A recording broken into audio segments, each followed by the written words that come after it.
આનંદ ઉલ્લાસથી ન્યૂ યરની ઉજવણી કરે તે માટે પોલીસ જવાનો ખડે પગે પોતાની ફરજ નિભાવશે। સુરતમાં 4000 જેટલા પોલીસ કર્મચારીઓ આખી રાત ખડે પગે રહી લોકોની સુરક્ષા કરશે।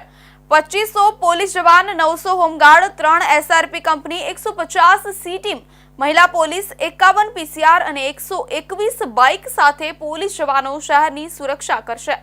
197 breath analyser, 4 drugs testing kit તેમજ 676 બોડી વોર્ન કેમેરા સાથે પોલીસ અસામાજિક તત્વો તેમજ નશીલા પદાર્થોનું સેવન કરનારા પર ધ્યાન કેન્દ્રિત કરશે। આ વખતે 31st પર દારૂની પાર્ટી કરતા પકડાશો તો પોલીસ વરઘોડા કાઢશે। પોલીસ પહેલીવાર સાયકલ પર પણ પેટ્રોલિંગ કરશે। રસ્તા પર યુવતીઓની સુરક્ષા માટે સી ટીમ તૈનાત રહેશે। રાત્રે 12 પછી લોકો નવા વર્ષની ઉજવણી કરવા રસ્તા પર ઉમટી પડે છે, જેથી 5500 પોલીસ હોમગાર્ડ તેમજ ટીઆરબી ખડેપગે તૈનાત રહેશે। બોડી વોર્ન કેમેરા અને સીસીટીવી તેમજ ડ્રોનથી ખાસ વોચ રખાશે। દારૂ પીધેલાનું સ્થળ પર બ્રેથ એનાલાઇઝરથી ચેકિંગ કરાશે।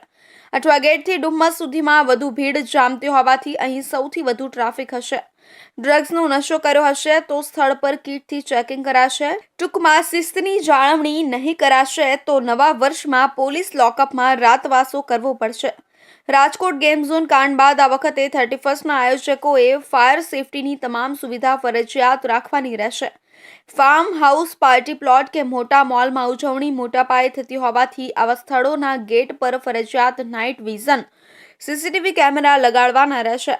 શહેરમાં પ્રવેશવાના રસ્તાઓ પર ચેકપોસ્ટ ઉપર પોલીસ રાઉન્ડ ધી ક્લોક વાહનોનું ચેકિંગ કરશે। આ સ્થળે વિશેષ વોચ રખાશે।